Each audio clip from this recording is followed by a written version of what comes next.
तो आप हमारा तो बुरा हाल कर दिया जी। 7 दिन हो गए, रोटी नहीं, चूल्हे नहीं जल रहे किसी के। आता है जो नीचे इनका अधिकारी आता है, वो हमारे सिर्फ ऑटो वालों को ही कह के जाता है या ई रिक्शा वालों को कह के जाता है भी बाहर ले लो।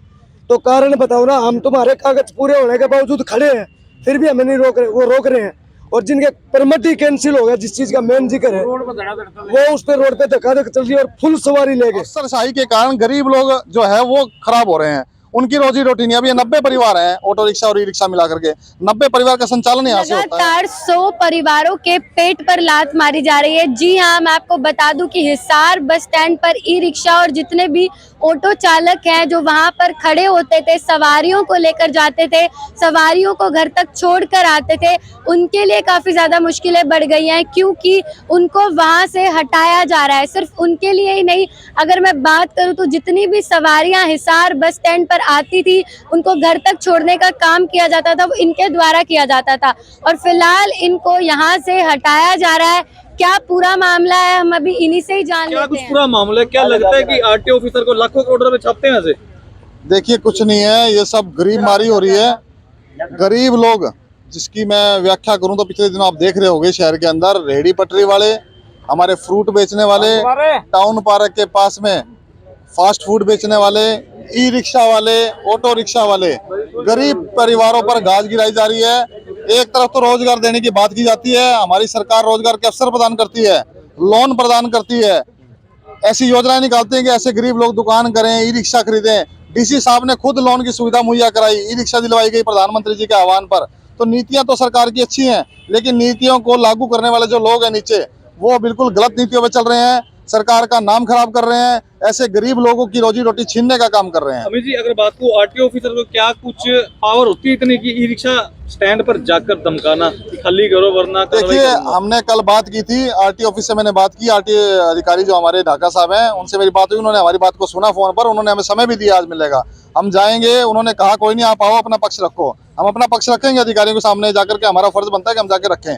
वो हमारी बात को किस तरीके से लेंगे, उसको लागू करेंगे, हमारी बात को सुनेंगे तो हम देखेंगे, नहीं तो हम आगामी और रूपरेखा बना करके डीसी साहब से मिलने का काम भी करेंगे, और उसके बाद मुख्यमंत्री से मिलना पड़ा, डिप्टी सीएम से मिलना पड़ा, ऊपर तक जाकर के इस बात को लेकर के चलेंगे।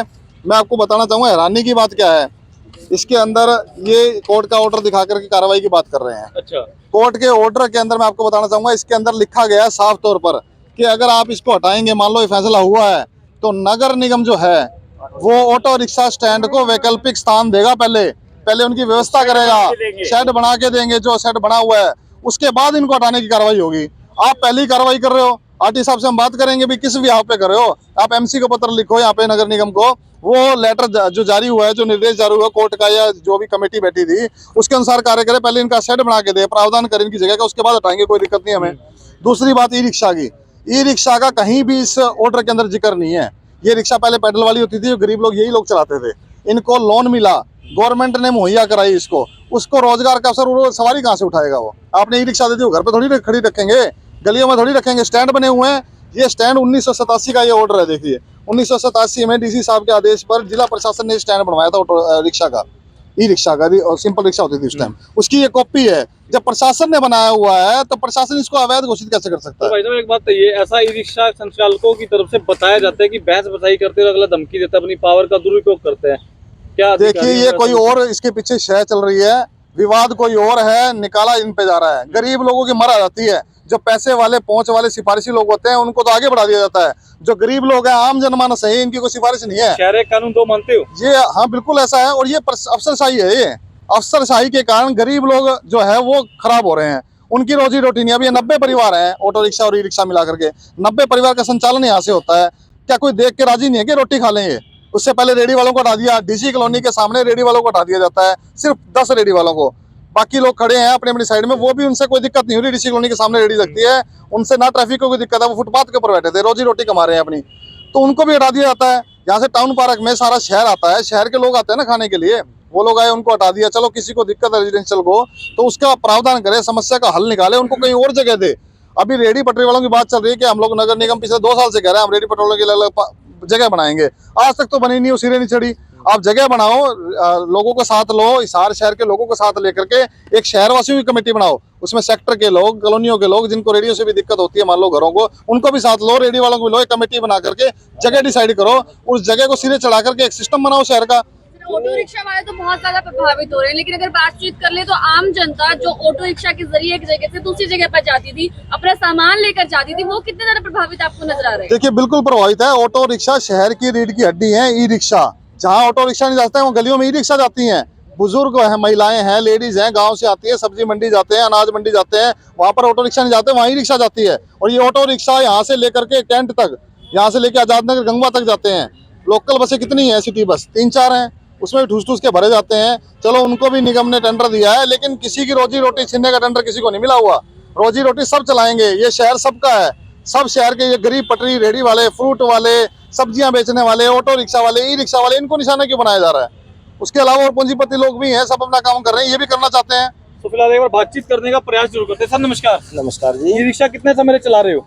ई रिक्शा मैं प्रेसिडेंट हूँ रिक्शा यूनियन का। हमने 1987 के अंदर नगर निगम हिसार ने डीसी की तरफ से स्टैंड बना के दिया था और उसके ऊपर लिखाया भी था आदेश अनुसार उपायुक्त महोदय। ठीक है सर, एक बात बताइए, जो आरटीओ ऑफिसर आपके स्टैंड पर आते हैं क्या बोलते हैं, पहले तो बताइए। वो यूं बोलते हैं जी, आप यहाँ से हटा लो, अच्छा नहीं आपका चालान कर दिया जाएगा 10,000 रुपए। चालान किस चीज का किया जाएगा? सुनो कभी पेशी दो। सुनो सर, हम कहते हैं हमारे पास आरसी है, वो बोला प्रदूषण लाओ और भी गणी। भाई आज तक प्रदूषण कुछ ई रिक्शा का बनता ही नहीं है।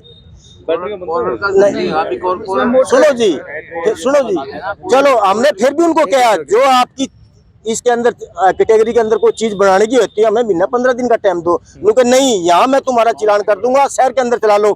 शहर के अंदर भी वही कानून है और बस स्टैंड के ऊपर भी वही कानून लागू। शहर के अंदर छोड़ के बस स्टैंड पे चालान करेगा आरटीओ साहब, तो यूं सोच के देखो कि वह मिली भगत साफ नजर आने लग रही है जी। वैसे कभी ऐसा तो नहीं लगता आरटीओ ऑफिसर को मोटा माल कमाते हो? मोटा माल कहाँ से दे सर, रिक्शा चलाते थे पहले जी, इंसान को इंसान खींचता था। प्रधानमंत्री जी ने उनकी योजना के अनुसार वो काम छुड़वा के रिक्शा का भी इंसान जो पैर से खींच रहे हैं, तो आप थोड़ा बता वो ई रिक्शा ले लो। ई रिक्शा का डीसी साहब ने बुला के खुद, ये अपना एडीसी होते थे अशोक गर्ग जी, उन्होंने लोन दिया ई रिक्शा का जी, लोन दे के अब तक किस्त भरने लग रहे हैं जी। भाई आपने शहर में रिक्शा किसी ने चलानी, इंसान को इंसान खींचता है।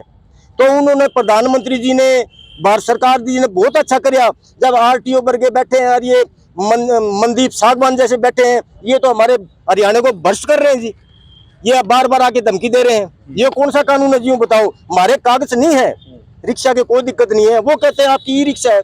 अरे रिक्शा छोड़ के तो ई रिक्शा आई है, ऑटो का अलग है, रिक्शा स्टैंड अलग है जी। तो हमें क्यों परेशान कर जा रहे जी?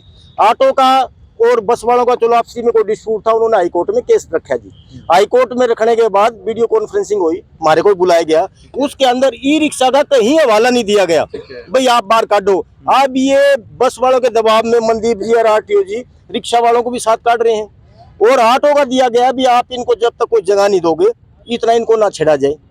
भाई तो कितनी दिहाड़ी कमाते हो एक दिन की? गाड़ी ये नीचे आइडिया फिर भी ये 200-400 रुपये 200-400। हाँ जी। कितने दिन से परेशान हो रहे हो? अभी तो ये पूरा 6-7 दिन हो गए सर। 6-7 एक पूरा हफ्ता होने लगा। दिहाड़ी गई 7 दिन की? बिल्कुल गई जी। जिम्मेवार कौन है? जिम्मेवार सरकार है। बताओ और क्यों बताओ। कितने दिन की दिहाड़ी गई जी? 5-7 दिन की गई जी दिहाड़ी। क्या लगता है भरपाई कौन करेगा? भाई साहब नमस्कार। नमस्कार। ऑटो रिक्शा के प्रधान फिलहाल मौजूद है सर, पूरा मामला सुन चुके हो। नाम मेरा। ठीक है जी सर ऐसा है कि 1950 में भजनलाल 1980 में भजनलाल की सरकार थी, भजनलाल सीएम था। ठीक है। उसने मुहूर्त कराया इसका बस स्टैंड का, उसी टाइम हमारी ऑटो को जगह दी गई थी। उसके बाद में फिर इस डीसी ने भी हमारे को सेट बना के दे दिया कांग्रेस सरकार में। फिर भी मतलब ये अब हमारे को परेशान किया जा रहा है। वीडियो कॉन्फ्रेंस में ये हुआ था निर्णय, कमिश्नर ने ये कहा था कि तुम्हारे को सेट बना के देंगे, जगह देंगे, सेट बना के देंगे, उसके बाद निकाला जाएगा, नहीं निकाला जाएगा। ठीक है। और मनदीप सागवान बसों वालों के साथ मिली भगत करके हमारे को धमकियां दे रहा है बार बार में, बाहर निकालो नहीं इम्पाउंड कर देंगे ऑटो, और ऐसे ही आरटीओ धमकी दे रहा है। अच्छा, तो क्या बसों वालों के साथ पहले भी कोई आपकी पहले हुआ था जी, एसटी एक्ट का मुकदमा भी दर्ज हुआ था, वैसे भी हुआ था, हमने जमानत करा ली। इनकी सरकार इनकी चौधर है, इसलिए इनकी जमानत नहीं हुई, अभी तक जमानत नहीं हुई। ना बस अंदर हुई, हमारे 5 3 व्हीलर अंदर हुए, 6ठा मैं अंदर होया, और हमने अपनी जमानत कराई हुई है। तो आपको क्या लगता है कि उसी का बदला निकाला जा रहा है? उसी का बदला ही निकाला जा रहा है। आज क्या कुछ मीटिंग की जाएगी? सभी ई रिक्शा संचालक इकट्ठा हो चुके क्रांति पार्क में। हाँ जी। क्या कुछ किया जाएगा? अब ऐसा है जी, हम अमित ग्रोवर जी बुलाया हमें, पार्षद है, गरीबों की बहुत ज्यादा सुनते हैं। और इन्होंने हमारे पहले जब बस का इनका डिस्प्यूट था मैडम जी, उस टाइम भी आए थे तो बहुत इन्होंने अच्छा रिस्पॉन्स दिया था और हमारा बचाव कराया था। अब भी हम इन हमारे प्रूफ के साथ लेके रिक्शा स्टैंड के और ऑर्डर के लेके जी ऑटो रिक्शा का हम इनको साथ लेके पूरे शहर के अंदर बुनियादी करके, आप ये ना सोचो भी 50-100 रिक्शा वाले हैं, ई रिक्शा वाले आए हैं, अभी तक तो किसी को पता नहीं, कल ही हमने ऐलान किया था, पता ही कल नहीं, के अंदर ही जी अभी नहीं आ चुके हैं। हम पूरे शहर की ई रिक्शा बंद करने के लिए तैयार है जी। ये आरटीओ की जब तक बदली नहीं होती और मनदीप सागवान की बदली नहीं होती जी, नजायज कर रहे हैं। 7 दिन हो गए घर के अंदर किसी ई रिक्शा वाले का सर चूल्हा नहीं जलने लग रहा है। हम खुद हैं गरीब, हमने खुद देखा है जी, तेल पूरा नहीं होता सर। कहाँ किस्त माफ करेगी? उसको पूछने वाला हो आरटीओ और मनदीप सागवान को पूछने वाला हो। ये ऑर्डर देखे हम आज जाएंगे आरटीओ, ये डीसी को भी दिखाएंगे, ये ऑर्डर देख हमें क्यों परेशान कर रहे हैं रिक्शा वालों को, और जो ऑटो वालों को परेशान कर रहे हैं उनको जगह के लिए लिख रहा क्या स्पेशल। अमित जी, एक सवाल था अंतिम आपसे पहले प्रशासन कहीं ना कहीं खफा चल पा रहा है क्योंकि शहर के मुद्दों को लेकर आप बोलते हो, लगता है आज क्या कुछ होगा? देखिए, जो अव्यवस्था खराब चल रही है प्रशासन की, उसको लेके आवाज उठाने के कारण मेरे साथ वो खफा है। खफा होने दो, जनता की आवाज उठाना हमारा काम है। आज शहर के अंदर पार्किंग व्यवस्था नहीं है, आज शहर के अंदर जाम लगे हुए हैं, आज शहर के अंदर सीवरेज व्यवस्था ठप है, आज रेडी पटरी वाले, फ्रूट वाले, अपने सब्जी वाले, ई रिक्शा वाले उनको उठाने का काम किया जा रहा है। आज शहर की हर व्यवस्था खराब है, उस व्यवस्था को सुधारा कैसे जाएगा? यहाँ के नेताओं को सोचना चाहिए, यहाँ के प्रशासनिक अधिकारी जिनकी जिम्मेवारी ऊपर से लगाई गई है कि शहर को आपने साफ सुथरा और स्वस्थ रखना है, उनको मिल करके जनता के साथ बैठ के उनकी समस्या सुन के बीच का रास्ता निकालना चाहिए। ये नहीं कि तानाशाही करके आप किसी को भी बाहर निकालने का काम करो, ये बर्दाश्त नहीं होगा। शहर के हर नागरिक हमारा है, चाहे वो हमारे बड़े जो उद्योगपति हैं वो भी हमारे हैं, ये जो रेहड़ी वाले या अपने ऑटो वाले जो गरीब परिवार है वो भी हमारे हैं। सबको साथ लेके सबका साथ और सबका विकास का जो नारा है वो तभी फलीभूत होगा, वो तभी सार्थक होगा जब अफसर मिल करके इनकी भी सुनेंगे और मिल के बीच का रास्ता निकालने का काम करेंगे। एक अंतिम सवाल था, क्या ये वैसे जितने लोग इस समय खड़े हैं ई रिक्शा का जो इस्तेमाल करके रोजगार कमाते हैं, वोट डालते हैं, वैसे टैक्स देते हैं? वैसे बिल्कुल, ये रोड टैक्स भी देते हैं, ये टैक्स भी देते हैं, हाउस टैक्स भी देते हैं, इनके दुकान से 50 गज का प्रॉपर्टी टैक्स उसका भी लगता है, सफाई का कचरा चार्ज भी देते हैं, आरसी भी इनकी आरसी भी टैक्स करता है। ये सब वही लोग हैं जो इनकम टैक्स पे कर रहे हैं, जिनसे इन आरटीओ की, जिनसे इन कमिश्नर की, जिनसे इन अधिकारियों की तनख्वाह जाती है। वो तनख्वाह लेकर के इनको आंख दिखाने का काम करेंगे तो वो बर्दाश्त नहीं होगा। शहर के लोग एक हैं, आज सिर्फ हमारे पास ये ई रिक्शा की सबके पास आरसी है, गवर्नमेंट के द्वारा इश्यू की गई है, इसमें टैक्स भी कटा हुआ है, इसके अंदर लोन भी है, सारी चीजें हैं। ये देखने का प्रावधान क्या है कि ई रिक्शा लेके आप अपने घर या प्लॉट में खड़ी कर लेंगे, गली में चलाएंगे ना, रोड के ऊपर सवारी कहाँ से आती है? बस स्टैंड पे आती है ना, रेलवे स्टेशन पे आती है, तो सवारी वहीं से उठेगी। रेडी वाले रेडी कहाँ लगाएंगे? रेडी वाले वहाँ लगाएंगे जहाँ लोग आते हैं, रेडी से सब्जी खरीदेंगे, फ्रूट खरीदेंगे, कुछ खाएंगे वहाँ पर। उनको हटा के आप कहीं भी लगा दो, फिर फायदा क्या हुआ? रोजगार कहाँ दे रहे हो? आप तो रोजगार छीनने का काम कर रहे हो। सर गांधी चौक है, गांधी चौक के अंदर क्या बस जाएगी क्या? ऑटो जाएगा? ये ई रिक्शा जाती है जी। ये कहने का मतलब रिक्शा की जगह ई रिक्शा दी गई है जी। वो कहीं भी गांधी चौक भी जा सकती है, पड़ाव भी जा सकती है, मुल्तानी चौक भी जा सकती है, वो ये बस वाले थोड़ी जाएंगे जी। नहीं, कानून ये कहता है सर, मैं आपको बताऊं, मीडिया की तरफ से कहना चाहता हूं, ये नगर निगम को या इनको संचेत करना चाहता हूं, कानून तो ये है कि जो हाउसिंग बोर्ड है, हाउसिंग बोर्ड से बस चलनी चाहिए जी। हाउसिंग बोर्ड से चल के कचहरी तक या जहां तक का भी है, हाउसिंग बोर्ड से चल के आधार तक का जहां तक है जी। ये शहर वाले को तो बस वाले सुविधा नहीं दे रहे, वहीं बस स्टैंड से भर लेते हैं सवारी जी। भर के कहीं शहर के अंदर रोकते हो तो मेरे को आप बता दो जी। इन्होंने तो मोनोपोली कर रखी है, 2500 रुपए रोडवेज को देके। नहीं, सरकार के अंदर आवाज उठनी चाहिए कि इनको बस को बार की बार साइड लगाया जाए, सबको शहर की सवारी भी लेता जाए। आप बता दो कोई मीडिया की तरफ से कोई शहर के अंदर रुकती है क्या जी? बस कोई नहीं रुकती। मध्यम वर्ग जो है वो मिलकर वोट देकर सरकार बनाता है, तो आगे आने वाले 2024 में जो इलेक्शन होने वाले हैं उन पर क्या असर देखा जा सकता है? देखो जी, इलेक्शन का तो ये हाल, जब तक हमारी गरीबों की रोटी रोजी नहीं चलेगी तो हम किसका इलेक्शन देकर किसके वोट देंगे जी? हम किसी को वोट नहीं देंगे जब तक हमारी रोटी छीनी जा रही है जी। जो रिक्शा वाला इंसान को कहता था, भी रिक्शा दे दी प्रधानमंत्री जी ने, तो अब हमारा तो बुरा हाल कर दिया जी। 7 दिन हो गए, रोटी नहीं, चूल्हे नहीं जल रहे किसी के जी। 5 दिन हो गए इनके परमिट कैंसिल हो गए। जो सिटी बस चल रही है ना, इनके परमिट कैंसिल हो चुके जी। नए परमिट उठने में टाइम लग रहा है इनका। इनके टेंडर जो भी छूटेंगे उसके बाद इनका परमिट। आरटीओ आता है जो नीचे इनका अधिकारी आता है, वो हमारे सिर्फ ऑटो वालों को ही कह के जाता है या ई रिक्शा वालों को कह के जाता है भी बाहर ले लो। तो कारण बताओ ना, हम तुम्हारे कागज पूरे होने के बावजूद खड़े हैं, फिर भी हमें नहीं रोक रहे, वो रोक रहे हैं। और जिनके परमिट ही कैंसिल हो गया, जिस चीज का मेन जिक्र है, वो उस पे रोड पे धक्का धक्का चल रही है और फुल सवारी ले गए, फुल लोड। ऑटो के अंदर तो चलो कितनी सवारी जाती है सर जी, आगे ही रिक्शा भी है, पीछे ऑटो है, 5 या 7 सवारी मैक्सिमम है, इससे ज्यादा नहीं बैठती। और ये इनकी तो गिनती नहीं है, बस स्टैंड के ऊपर ही इनका गाड़ी भरते हैं जी ये। अच्छा, परमिट कैंसिल होने के बाद, खत्म होने के बाद भी ये बसेस चला रहे हैं? चल रहे हैं मैडम जी।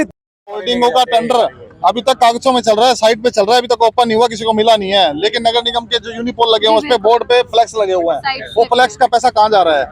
वो फ्लैक्स का पैसा कहीं नहीं जा रहा है, वो 2 नंबर में पैसा जा रहा है। क्योंकि पहले तो अगर साइट पे पैसा, अगर टेंडर खुला होता तो एजेंसी को जाता, एजेंसी पैसा देती है। अभी तो किसी का नहीं, यूनिपोल सारे भरे हुए हैं, 2000 रुपये पर डे का उसका किराया है, वो पैसा कहाँ जा रहा है?